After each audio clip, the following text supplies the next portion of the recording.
हाँ जी, वंदे मातरम, जय हिंद, जय भारत। इटली के एकीकरण की बात हम लोग कर रहे थे और बीच में कुछ टाइम के लिए वीडियो अपलोड नहीं कर पाए। कुछ व्यक्तिगत कारणों से भी आप मान सकते हैं कि शेड्यूल थोड़ा सा टाइट है, इसलिए ऐसा नहीं कर पा रहे हम लोग। पर जल्दी ही इस पूरे शेड्यूल को बहुत सही करेंगे। साथ में ये भी बताना चाहूँगा कि मोस्टली स्टूडेंट्स जो है उनकी राजस्थान हिस्ट्री की बहुत डिमांड है, हम उसको भी शुरू करेंगे। पर फिलहाल जो जैसे चल रहा है हम उसी पे काम कर रहे हैं। तो मैं टॉपिक पे लौटना चाहूँगा कि जो इटली का एकीकरण हम लोग पढ़ रहे थे, इटली के एकीकरण में हमने बात की थी उसके फर्स्ट फेज की, कि दो क्षेत्रों को लेकर लोम्बार्डी और वेनेसिया को लेने के लिए फ्रांस के साथ में समझौता हुआ था और समझौते का नाम था विलाफ्रेंका का प्लोम्बियर समझौता। और प्लोम्बियर समझौते के तहत, इनको बंद कर दो, प्लोम्बियर समझौते के तहत यह तय हुआ था कि फ्रांस लोम्बार्डी और वेनेसिया ऑस्ट्रिया से दिलवाएगा। इस समझौते के बाद में दोनों के बीच में संधि होती है, उसके बाद में दोनों के दोनों देश ऑस्ट्रिया से युद्ध करते हैं। हालांकि फ्रांस ने बीच में ही युद्ध को रोक दिया और विलाफ्रेंका की संधि यानी ट्रीटी ऑफ विलाफ्रेंका जो की गई थी वो ऑस्ट्रिया के साथ में की गई। उसके बाद में सार्डिनिया पिडमांट ने ज्यूरिक की संधि की और उसे केवल लोम्बार्डी प्राप्त हुआ, वेनेसिया नहीं प्राप्त हुआ था। तो इस तरह से हम लोग पहले फेज की बात करते हैं, पहले चरण की बात करते हैं। तो इटली में जो रियासत शामिल हुई या जो जगह शामिल हुई थी वो जगह थी अपने केवल एक जगह, लोम्बार्डी। ये वाला जो रीजन था, इधर वाला केवल ये वाला क्षेत्र जो है वो उसको प्राप्त हुआ है। अभी भी वेनेसिया बाकी है।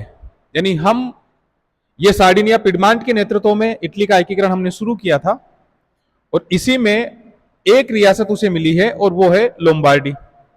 अभी भी इधर वाली जो है वेनेसिया बाकी है, बीच में परमा, मोडेना और ये जो टस्कनी है वो बची हुई है। पेपल स्टेट यानी पोप की रियासतें, जो ये वाला एरिया आपको दिख रहा है ये सारा का सारा पेपल स्टेट है। और ये दक्षिण में सिसली, नेपल्स और सिसली वाला क्षेत्र बसता है। यानी कुल मिला के पहले चरण में उसे जो मिला है केवल ये वाला क्षेत्र मिला है, लोम्बार्डी।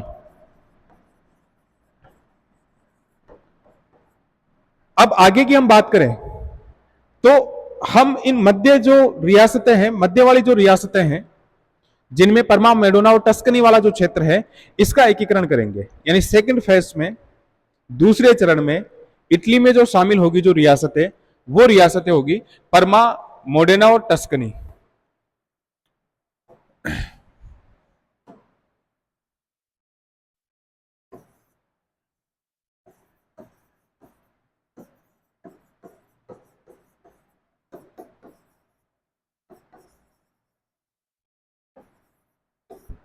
हम इन तीन रियासतों की बात करेंगे। हालांकि इनके आसपास में और छोटे मोटे क्षेत्र होंगे, उनसे कोई ज्यादा मतलब नहीं है। बड़ी रियासतें जो है वो है परमा, मेडोना और टस्कनी। जिस समय पहला फेज चल रहा था, जो पहला चरण चल रहा था इटली के एकीकरण का, उसी समय इन रियासतों में भी विद्रोह चल रहे थे।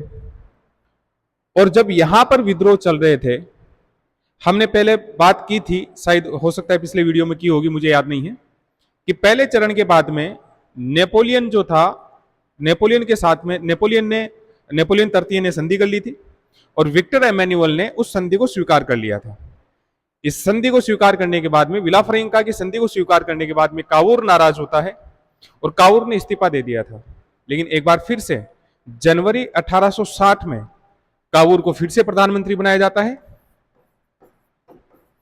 और एक बार फिर से कावूर को बात करनी थी फ्रांस से, क्योंकि इन मध्यवर्ती या जो उत्तरी मध्यवर्ती जो रियासतें हैं इनको एक करने के लिए फ्रांस के सहयोग की आवश्यकता थी। तो फ्रांस से एक बार फिर से कावूर सौदा करता है। पहले वाला जो समझौता हुआ था, प्लोम्बियर समझौता, उस समझौते में यह तय हुआ था कि फ्रांस को दो क्षेत्र दिए जाएंगे, एक था सेवोल और एक था नीस। लेकिन ये दोनों ही क्षेत्र फ्रांस को नहीं दिए गए थे, ना फ्रांस ने मांगे थे, क्योंकि इस संधि में प्लोम्बियर संधि जो हुई थी उसमें यह तय किया गया था कि सार्डिनिया को फ्रांस दो क्षेत्र दिलवाएगा। वो क्षेत्र थे, एक था लोम्बार्डी और दूसरा क्षेत्र था वेनेसिया।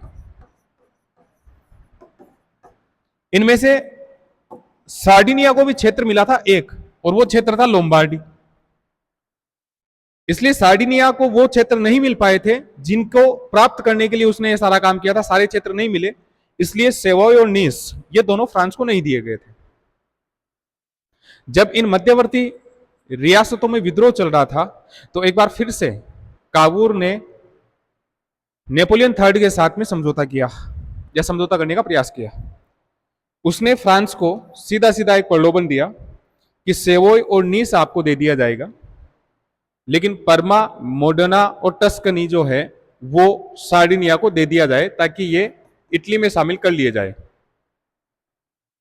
अब यहां पर जो समस्या है वो समस्या यह है, हमें इटली के एकीकरण के समय जो बड़े देश है इस समय के, उनका हमें थोड़ा बहुत आइडिया रखना होगा कि किस देश को क्या समस्या हो सकती है। अगर हम लोग बात करें तो इटली के आसपास की स्थिति की बात करते हैं इस समय, तो ये वाला इटली है, इधर वाला ये जो क्षेत्र हो गया वो सारा का सारा प्रेजेंट में इटली हो गया। इटली के लगता हुआ आपको एक देश दिखाई दे रहा होगा और वो देश है ऑस्ट्रिया। दूसरा एक और देश है जर्मनी। इस समय जर्मनी जैसा कोई देश नहीं है। जर्मनी खूब सारी रियासतों में बटा हुआ है और इन रियासतों का जो नेतृत्व कर रहा था, जो इनकी लीडरशिप, जिसके लीडरशिप में ये थे, वो था परसा। इधर फ्रांस है और इधर इंग्लैंड है। अब इसको लोम्बार्डी मिल गया है। अगर हम इटली की बात करें तो उसको लोम्बार्डी मिल गया है, इधर वाला ये जो एरिया था वो मिल गया है, ये वाला एरिया जो है वो ऑस्ट्रिया के पास में है। अब हम बात करें इन रियासतों की।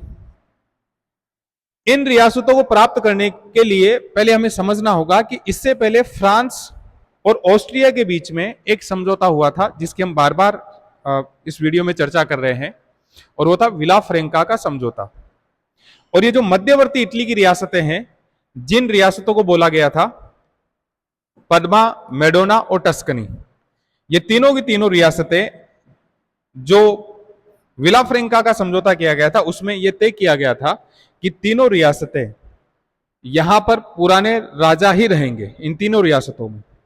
तो ऑस्ट्रिया जो है वो ये चाहेगा कि इन तीनों रियासतों में या इन बड़ी रियासतों में पुराने राजाओं को फिर से स्थापित किया जाएगा। और ऑस्ट्रिया का सहयोग देने के लिए कहीं ना कहीं परसा तैयार हो रहा था। तो परसा और ऑस्ट्रिया नहीं चाहते हैं कि परमा, मेडोना और टस्कनी इटली यानी सार्डिनिया, पिडमांट को मिले, यानी कुल मिला के ये दोनों नहीं चाहेंगे। दूसरी ओर फ्रांस समझौता करके आया था, लेकिन फ्रांस को इस बात से मना लिया गया है कि आपको दो क्षेत्र दे दिए जाएंगे और वो दो क्षेत्र हैं सेवोय और नीस। तो फ्रांस को इस बात के लिए एग्री कर लिया गया। अब एक देश बचा इंग्लैंड। इंग्लैंड की सहानुभूति कहीं ना कहीं इटली के एकीकरण के साथ में थी और अब काबूर को कोई दिक्कत आने वाली नहीं थी। काबूर ने स्पष्ट समझौता फ्रांस के साथ किया कि आपको सेवोय और नीस मिल जाएंगे, बस हमें परमा, मेडोना और टस्कनी मिल जाए।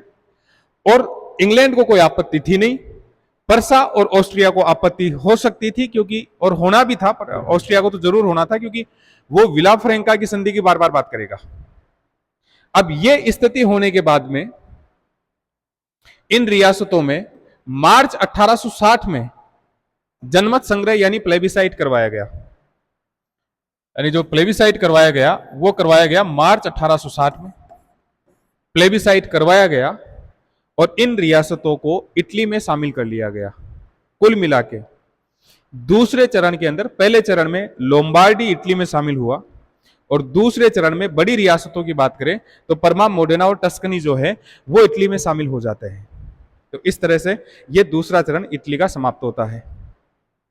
फिर हम बात करते हैं नेक्स्ट जो इसका फेज रहेगा। अब यदि हम बात करें तो इटली के एकीकरण में कुछ रियासतें बची हुई है अब भी। वो रियासतें कौन कौन सी है? हमने अभी बात की थी कि जो पहला चरण था इसमें हमें ये वाला एरिया मिल गया था, ये वाला लोम्बार्डी वाला, ये फर्स्ट फेज में अपने को मिल गया। ये परमा, मोडेना और टस्कनी की अगर हम लोग बात करें, यानी ये वाला जो एरिया है, ये वाला एरिया अपने को मिल गया दूसरे चरण में। इसके आसपास का थोड़ा बहुत और मान लीजिए, ये आ गया अपने पास में, दूसरे चरण में आ गया। अब जो बचा हुआ है वो एक तो बच गया अपने वेनेसिया, यानी एक तो ये वाला बच गया जो ऑस्ट्रिया के प्रभाव क्षेत्र में है, ये वाला बच गया वेनेसिया। एक ये वाली रियासतें दिख रही होगी जिन्हें हम लोग बोलते हैं पेपल स्टेट, यानी पोप की रियासतें, ये पूरा का पूरा एरिया। और इधर पूरा साउथ में नेपल्स और सिसिली, यानी 4 रियासतें या 4 क्षेत्र अभी भी बचे हुए हैं। Number 1 Venezia, number 2 PayPal state और रोम, रोम बोल सकते हैं हम लोग, इसकी राजधानी रोम थी। इसके अलावा तीसरा नेपल्स और सिसिली,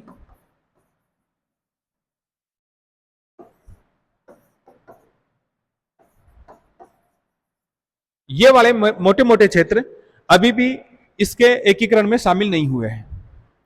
तो अब इन क्षेत्रों को शामिल करने के लिए नेपल्स और सिसिली, वैसे तो 2 क्षेत्र हो गए ये, लेकिन रियासत एक ही हुआ करती थी। तो अभी भी वेनेसिया, रोम और पेपल स्टेट, इसके अलावा वेनेसिया और सिसिली, ये सारे के सारे क्षेत्र इटली में शामिल करने हैं। अगर वेनेसिया को शामिल करता है तो इधर से यह है ऑस्ट्रिया, ऑस्ट्रिया से युद्ध होता है। अगर रोम को शामिल करते हैं या पेपल स्टेट को शामिल करते हैं तो क्योंकि इस रोम की रक्षा की जिम्मेदारी फ्रांस के ऊपर थी, तो आक्रमण किसका रहेगा? फ्रांस का आक्रमण हो सकता है।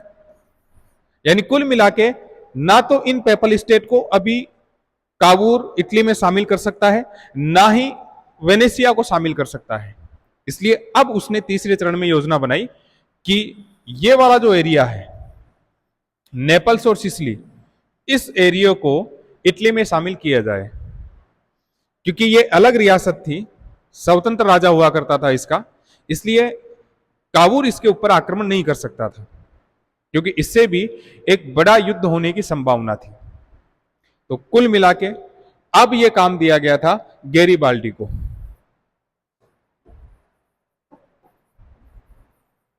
ये वही गैरिबाल्डी है जो इन रियासतों को एक करने में अपना महत्वपूर्ण स्थान या महत्वपूर्ण योगदान देगा। क्योंकि पहले वाले चरण की जब हम बात कर रहे थे तो पहले वाले चरण में परमा, मेडोना और टस्कनी इसको मिल चुके हैं, लेकिन सेवोय और नीस दोनों के दोनों फ्रांस को देने पड़े थे, जो ट्यूरिन की संधि हुई थी उसके तहत।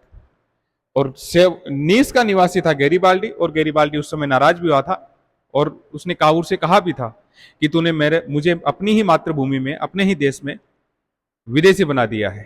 तो इस तरह की बातें भी चली थी खैर, और उससे गैरिबाल्डी का नाराज होना लाजमी भी था, क्योंकि इसकी जो मातृभूमि थी वो नीस थी, और नीस अब फ्रांस को दे दिया गया था।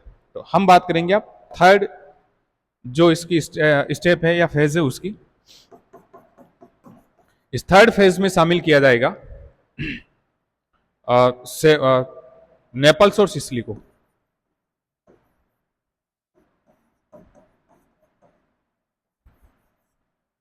यहां का राजा पहले फर्डिनेंड सेकंड हुआ करता था, जिसकी मृत्यु के बाद में जो राजा बन गया वो बन गया था फ्रांसिस सेकंड। और फ्रांसिस सेकंड एक अयोग्य राजा था। काबूल ने योजना बनाई और गैरिबाल्डी को उसने सहयोग किया। हम इस एकीकरण से पहले हम बात करेंगे कि गैरिबाल्डी वास्तव में था कौन। गैरिबाल्डी का जन्म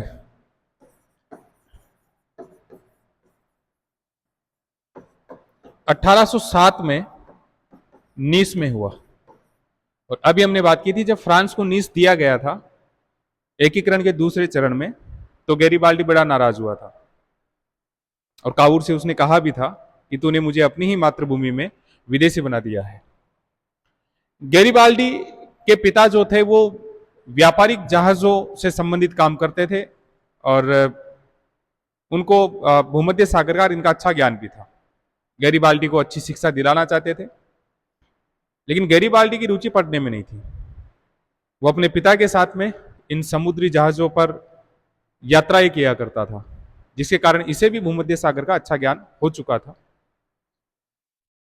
इन्हीं यात्राओं के दौरान उसकी मुलाकात होती है मेजिनी से, और मेजिनी हमने पहले बात की थी जिसने यंग इटली का निर्माण किया था, और मेजिनी का शिष्य बन जाता है। 1833 में एक नौसैनिक विद्रोह हुआ जिसमें गैरिबाल्डी भी शामिल था। गैरिबाल्डी पकड़ लिया गया और गैरिबाल्डी को फांसी की सजा दी गई, लेकिन किसी प्रकार से गैरिबाल्डी भागने में कामयाब रहा। गैरिबाल्डी भागकर दक्षिणी अमेरिका चला गया और खूब समय तक यहां रहा, और 1848 में जब एक बार फिर से क्रांति हुई थी, जब एक बार फिर से इटली की रियासतों में विद्रोह हुआ था, उस समय गैरिबाल्डी वापस लौट कर आया, और वापस लौट कर आने के बाद में उसने मेजिनी का सहयोग किया, रोम में गणतंत्र की स्थापना में भी सहयोग किया, लेकिन हमने पढ़ा था कि 1848-49 में जो प्रयास हुए थे वो भी विफल साबित हुए थे। अब गैरिबाल्डी एक बार फिर से इटली छोड़कर चला जाता है, फिर से कुछ समय के लिए बाहर रहता है, खूब सारा धन कमाकर वापस आता है 1854 में, और 1854 में उसने एक द्वीप खरीदा। उस द्वीप का नाम था कैप्रेरा, और यहां पर खेती का कार्य कर रहा था। 1856 में गैरिबाल्डी की मुलाकात होती है कावूर से, और कावूर से मुलाकात होने के बाद में उसे वो कावूर के विचारों से प्रभावित हुआ, क्योंकि कावूर जो था वो संवैधानिक राजतंत्र का पक्षधर था, और गैरिबाल्डी मेजिनी का शिष्य था, और मेजिनी गणतंत्र का समर्थक था। अब 1856 में कावूर से मिलने के बाद में कावूर का समर्थक बन जाता है, और 1857 में गैरिबाल्डी भी विक्टर एमेन्युअल में अपनी आस्था प्रदर्शित करता है। यानी हम ये कह सकते हैं गणतंत्रवादियों और राजतंत्रवादियों के बीच में एक बार फिर से समझौता हो जाता है। अब इसी गैरिबाल्डी को सहयोग करेगा कावूर, और इन दोनों रियासतों पर यानी नेपल्स और सिसिली के ऊपर आक्रमण करने का काम करेगा गैरिबाल्डी। फिर से हम मैप में बात करें तो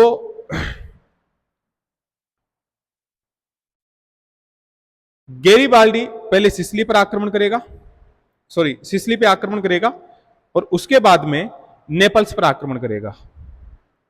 जून 1860 में गैरिबाल्डी ने सिसिली के ऊपर अधिकार कर लिया। उसके बाद में उसने सिसिली का स्वयं को अधिनायक घोषित कर दिया, यानी एक पूरे जो खुद के जो पावर्स होते हैं अपने आप को एक अधिनायक शासक उसने सिसिली का घोषित कर दिया। यहां पर कावूर के लिए थोड़ी सी चिंताएं बढ़ गई थी। चिंता इसलिए बढ़ गई थी क्योंकि अब कावूर को यह लगने लग गया था कि कहीं सिसिली को वो सार्डिनिया में शामिल ना करके सिसिली में गणतंत्र की स्थापना ना कर दे। उसके बाद में गैरिबाल्डी आगे बढ़ा और उसने नेपल्स के शासक फ्रांसिस को हराया, और अगस्त में गैरिबाल्डी ने नेपल्स के ऊपर भी अधिकार कर लिया। यहां तक ही नहीं रुका गैरिबाल्डी, बल्कि उसने यह भी घोषणा कर दी कि अब वो वेनेशिया के ऊपर आक्रमण करेगा और रोम के ऊपर आक्रमण करेगा, यानी पेपल स्टेट्स के ऊपर भी आक्रमण करेगा। हमने पहले ही बात की है कि यदि पेपल स्टेट पर आक्रमण होता है, रोम पर आक्रमण होता है, तो एक देश उठ के आएगा और वो देश है फ्रांस। और यदि इधर वेनेशिया पर आक्रमण होता है तो वेनेशिया पर आक्रमण होते ही एक देश या एक जो स्टेट था वो था ऑस्ट्रिया, वो उठ के आएगा। तो गैरिबाल्डी बहादुर है, लेकिन यहां पर कावूर की चिंता इसलिए बढ़ गई क्योंकि अब इटली का जो एकीकरण चल रहा था उसमें बहुत ज्यादा समस्याएं आने वाली थी, और ये समस्याएं गैरिबाल्डी की घोषणाओं के कारण भी आ रही थी। गैरिबाल्डी और कावूर दोनों में फर्क यह था कि गैरिबाल्डी बहादुर था, डिप्लोमेटिक नहीं था, कूटनीतिज्ञ नहीं था, और कावूर बहादुरी से ज्यादा डिप्लोमेसी को महत्व दिया करता था। जब गैरीबाल्डी ने इस प्रकार की घोषणाएं की थी, उस समय कावूर ने कहा भी था कि मुझे इटली की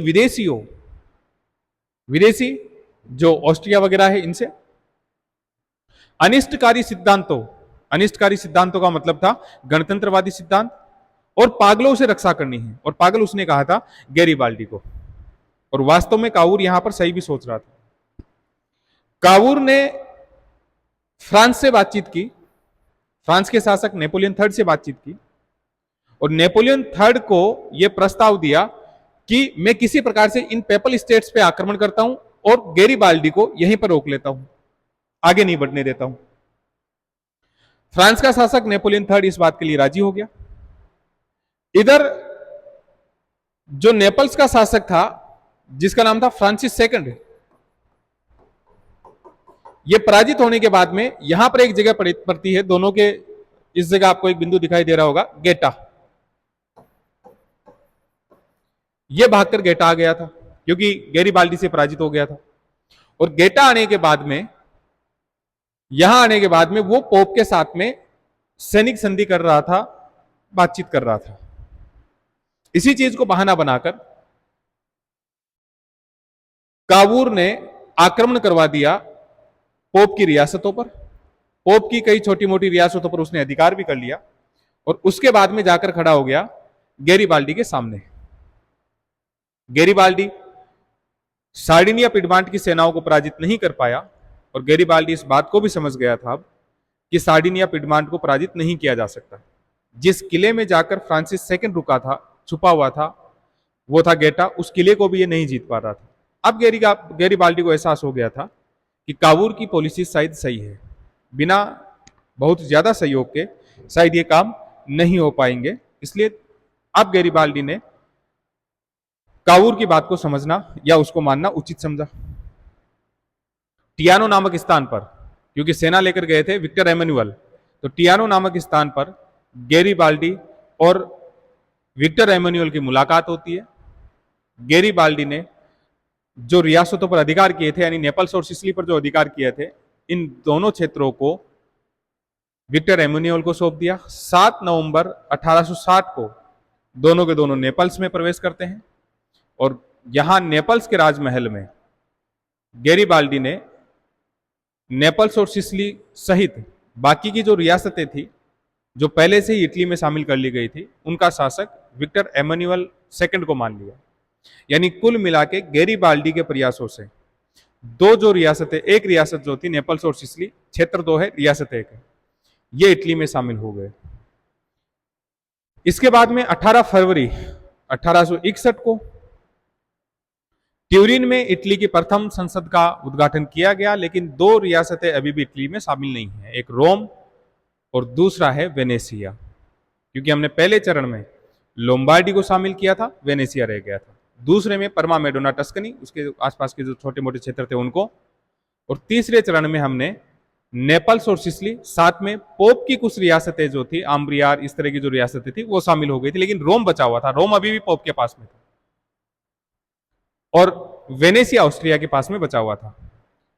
जो प्रथम संसद बुलाई गई थी 18 फरवरी 1861 को, इस प्रथम संसद में इस बात की घोषणा की गई थी विक्टर एमेनुअल के द्वारा कि हम रोम को प्राप्त जरूर करेंगे। और रोम के बिना इटली की तुलना वैसे ही की गई है जिस प्रकार से बिना हृदय के शरीर होता हो। इसलिए अब 2 क्षेत्र बच गए थे। 2 क्षेत्र जो थे वो, एक बच गया रोम और एक बच गया वेनेसिया।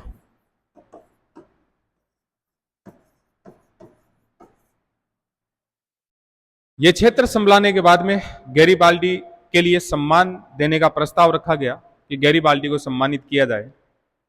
एक गजब का देशभक्त गैरीबाल्डी था। गैरीबाल्डी ने यह कहते हुए उन सम्मानों को लेने से मना कर दिया कि देश सेवा अपने आप में एक बहुत बड़ा सम्मान है, मुझे और कोई सम्मान नहीं चाहिए। ये कहकर, कहते हैं कि बीज का थैला उठाकर चल पड़ा, हम अपनी भाषा में कह सकते हैं बीज का कट्टा उठाकर चल पड़ा, और कैप्रेरा में जाकर एक बार फिर से खेती करने लग गया। इस प्रकार का देशभक्त जिसने बहुत सेवा की हो, बहुत योगदान रहा हो। हाँ, बीच में कुछ कॉन्फ्लिक्ट उत्पन्न हुए थे, कुछ विवाद उत्पन्न हो गए थे, वो अलग चीज थी, लेकिन फिर भी गैरीबाल्डी का बड़ा योगदान रहा नेपल्स सिसिली के एकीकरण में। अब दो क्षेत्र बच गए साहब, एक वेनेसिया, एक रोम। हम चूंकि बार बार बात कर रहे हैं कि रोम की सुरक्षा की गारंटी फ्रांस के पास में थी, रोम के ऊपर आक्रमण करते हैं तो युद्ध होगा फ्रांस से, और वेनेसिया ऑस्ट्रिया के अधिकार में था या ऑस्ट्रिया के प्रभाव में था। यदि वेनेसिया लेना है तो जो युद्ध होगा वो होगा ऑस्ट्रिया से। 6 जून 1861 को काबूल की मृत्यु हो गई और अब जो बचा था वो बच गया था विक्टर एमेनुअल। विक्टर एमेनुअल ने धैर्य दिखाया और इधर पहले 1866 में उसने वेनेसिया की प्राप्ति की। वेनेसिया कैसे मिला, एक बार हम उसको थोड़ा सा फिर से मैप में समझेंगे।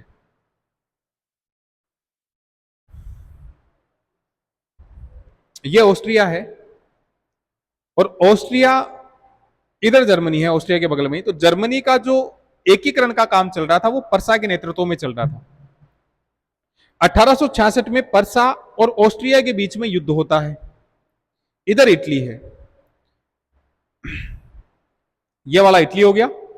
ऑस्ट्रिया और पर्सा के बीच में जब युद्ध होता है तो इस युद्ध में पर्सा के साथ में इटली ने समझौता किया कि जिस समय ऑस्ट्रिया और पर्सा के बीच में युद्ध होगा उस समय इटली वेनेसिया पर अधिकार कर ले, ताकि ऑस्ट्रिया की सेनाएं दो भागों में बढ़ जाए, एक इस साइड में इटली की ओर और एक इस साइड में पर्सा की ओर। तो यह समझौता होने के बाद जैसे ही पर्सा और ऑस्ट्रिया के बीच में युद्ध हुआ, उस युद्ध के समय वेनेसिया के ऊपर सार्डिनिया पिडमांट ने आक्रमण कर दिया, यानी विक्टर एमेनुअल ने आक्रमण कर दिया।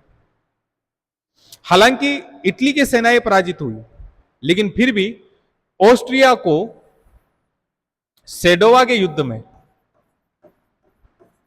1866 में पराजित कर दिया गया पर्सा के द्वारा।